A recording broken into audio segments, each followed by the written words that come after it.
le système international lui-même est probablement très en retard sur la vitesse de globalisation d'un certain nombre des défis que ce capitalisme de marché doit surmonter.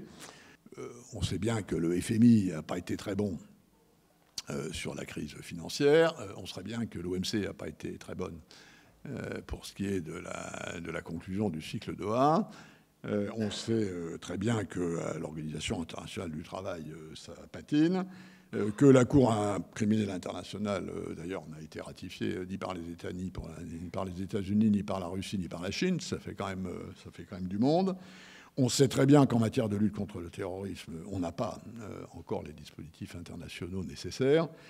On sait très bien qu'en matière de taxation d'impôts, ce n'est qu'à une date très récente qu'on a commencé à s'intéresser de près à ce que les multinationales savaient faire en exploitant les trous de la législation internationale. Et je ne parle pas de questions éthiques à venir sur les nanotechnologies, la procréation assistée, voire même dans des domaines beaucoup plus présents.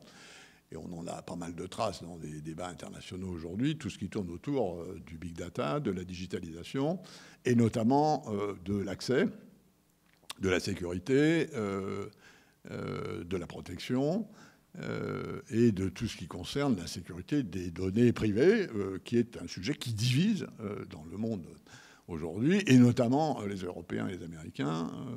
Souvenons-nous que M. Trump, dans ses diverses initiatives, a décidé de renoncer, par exemple, à la neutralité d'Internet, ce qui n'est pas une mince affaire en matière déontologique.